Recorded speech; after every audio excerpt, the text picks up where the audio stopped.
Give your name and affiliation prior to your question. Be brief and concise with your questions. If you have comments, brief. We'll have the 2-2 rule in effect, which is if you're making a comment, you have 2 minutes. If you have a question, you have 2 questions. If you have more than 2 questions, you'll have the opportunity after others have had a chance to ask questions to come back to the mic. My name is Jim Gilbert. I'm a lawyer and I represent the Seattle company. Less than 2 minutes. Short comment. The stream buffer and the marsh buffer, the new language, they're both a part of the Erosion and Sedimentation Act, as we all know, but they're just one or two of many best management practices in the statute to prevent sediment from getting into the streams and the marshes. It's our opinion that these rules should be written to prevent sediment from washing into the marsh, but they appear to go much farther. The marsh buffer is not intended to be and should not be a tool to control land use, landscaping, use of pesticides, and a host of other decisions that a property owner might make. And just a couple of examples of that. Requiring vegetation with native riparian vegetation or revegetation, pardon me. I don't even know what that means. But if it means preventing somebody from having a nice lawn, then I think you're barking up the wrong tree. Requiring mitigation, maybe it's on the website at the place where you said it was, but I see no authority for requiring mitigation. Now the question would be based on something you said, just one question. You said you let the cat out of the bag, and I think it's already gone and gotten in a car and left. Well, why would you not write rules for expedited decisions? Thank you. Thanks for your comments, first of all, and it's just a good opportunity for me to say, you know, that's why we're here, is to hear these kinds of things. So to answer your specific question, internally, given the time constraints that we were under, and given the way we set up the variance process and the a variance by rule process, which is clearly an expedited process. You know, we think that we've met the intent of the statute. The legislature did not direct us to do other expedited provisions. They gave us the authority to do those. And so we haven't at this time. I am David Tyler with the Center for a Sustainable Coast. A couple of comments that occur to me right off. If I have time and the program permits, I may come back later with a couple more. One is under the page 1339-3-7-06, maintenance of any currently serviceable structure, so forth, and then currently serviceable is defined in page 3 as means usable in its current state or with minor maintenance, but not so degraded as to essentially require reconstruction. To me, that's a very unnecessarily qualitative description. And I would suggest that you could quantify that in terms of the amount of damage or the amount of reconstruction that must occur, maybe no greater than X% of the value of the property or the square footage of the structure or whatever. So quantify that. And replete throughout regulatory language, which has bothered me from 30 years ago, 40 years ago, when I first started getting into this, is the term of art must be avoided or minimized to the fullest extent practicable. Who determines that and how is it determined? Surely, at least in some cases, again, there's a way of quantifying what is maximum extent practicable. In regards to the language for currently serviceable, what we've done in this initial draft is to match the language in the statute. And so we have a stakeholder process. And so to your point there, and on your other points where you would like more kind of quantifiable language, we're looking for people to suggest that language that we can consider. I'm Julie Martin. I'm City of Brunswick Commissioner. I have a question that's specific to Brunswick, but would certainly be relevant to others here. We recently went through a structural assessment of our existing city dock area. It's about 250 feet long on the East River, part of the shipping channel near our port area, and was called to the fact that we have some structural maintenance and improvements that need to be done to that dock area. And so my question is, does this Sedimentation Act and some of these revisions have any bearance on any disturbance to existing structures that have to be structurally modified or improved? Yeah, so the rules which is on page 13, item C.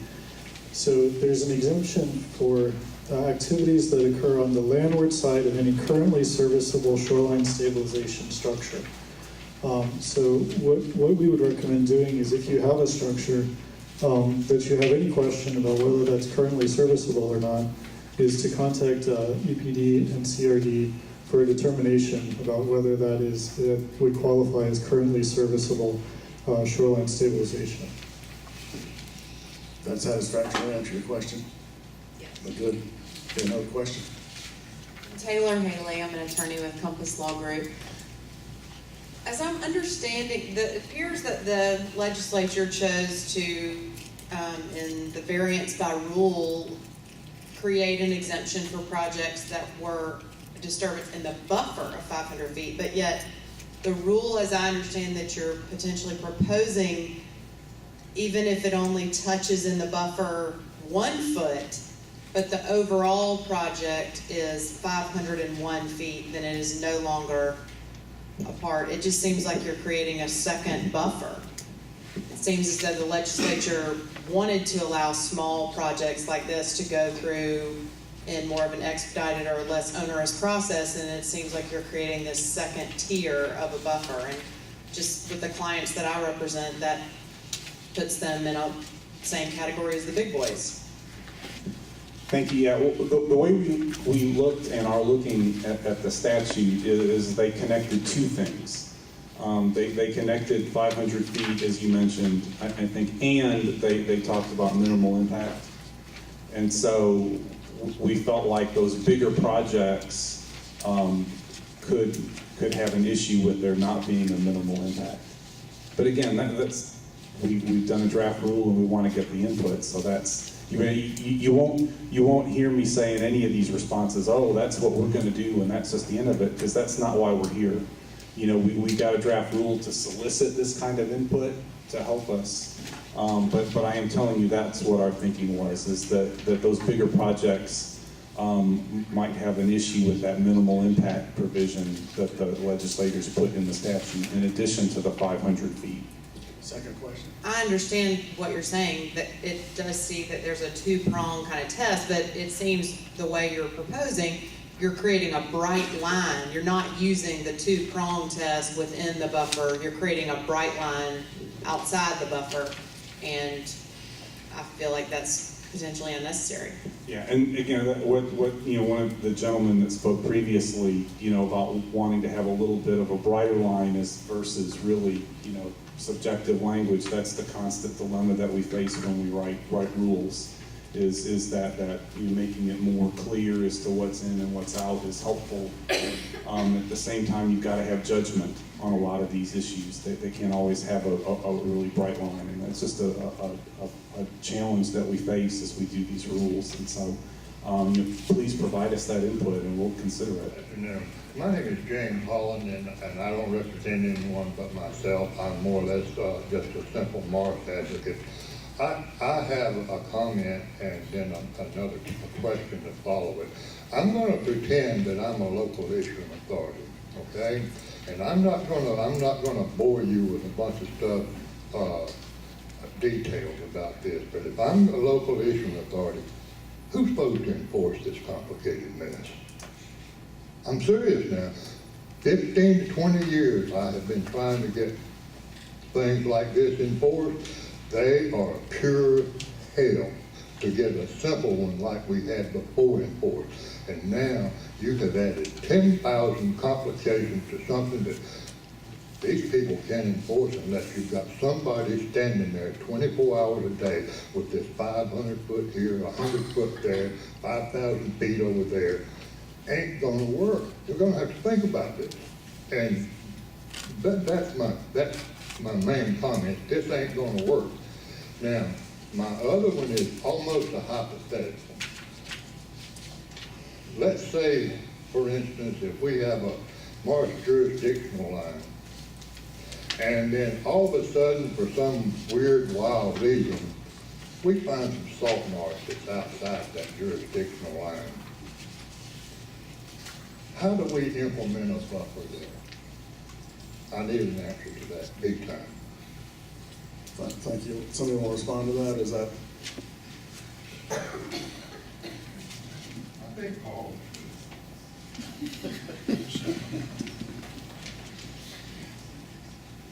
That's the challenge of the panel, is which one's appropriate to respond.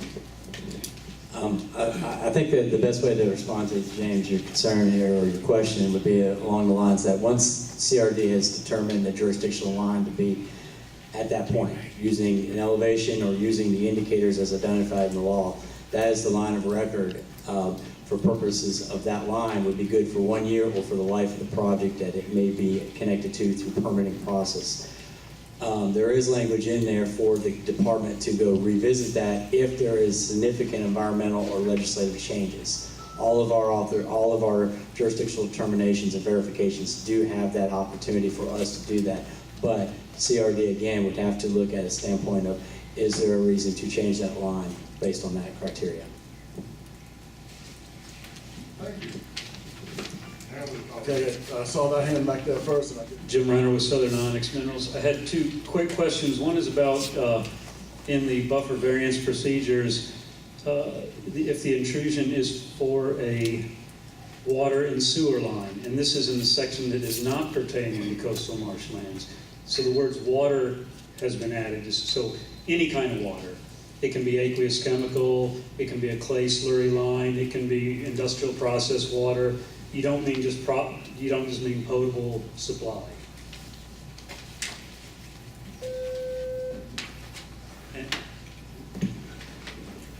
Yes, it's generally defined as water, so I believe your interpretation will be correct. With anything I wanted. And on the part about the buffers, following activities do not require application for approval. Crossings for utility lines that span the marsh. I think there's a situation where you're definitely going to want some type of better definition, because just some little finger, that I cross, and I can cross it, as many fingers as I want. I think you're going to run into some trouble there with figuring out, because in that case, if I just go near the marsh, I'm going to have more regulatory trouble than if I actually go into the marsh and cross it. So in reference to the utility line crossing, this is on page 13A. So we have an exemption from the buffer variance procedures for crossings for utility lines that span the marsh and cause a width of disturbance of not more than 50 feet. So, and then we also wrote a criteria, if I can find it, which is D on page 14, so page 14D, which is the intrusion is for utility lines within or adjacent to existing utility or transportation right-of-ways, or that cannot be reasonably placed outside the buffer, and crossings and vegetative disturbance are minimized. So the scenarios here are you have a crossing of the marsh which completely crosses. So the legislator wrote that exemption into the act, and we wanted to clarify it to say that span the marsh, to make sure people didn't assume that this meant that I touched the marsh or that I'm in the buffer, but that you're actually crossing from one end to the other. So that was our purpose in adding the language that span the marsh. Then the criteria, which discusses utility lines and transportation right-of-ways or or easement or such. That is intended to recognize the construction within coastal context often occurs on a causeway. And causeway may, by its nature, the entire causeway may be within the buffer. And rather than, as you said, creating an incentive for folks to construct a utility line within the marsh instead of in the causeway, which would have less environmental impact, we wrote the criteria to allow that crossing or that intrusion within a causeway as defined or as discussed in D, which would hopefully have less environmental impact than the crossing that is in the marsh itself, but it would still require a variance. So it would still be, there would be an overview by EPD of the project, but it wouldn't be a, but it would be possible and it would be allowed without creating, as you suggest, an incentive for crossing within the marsh itself.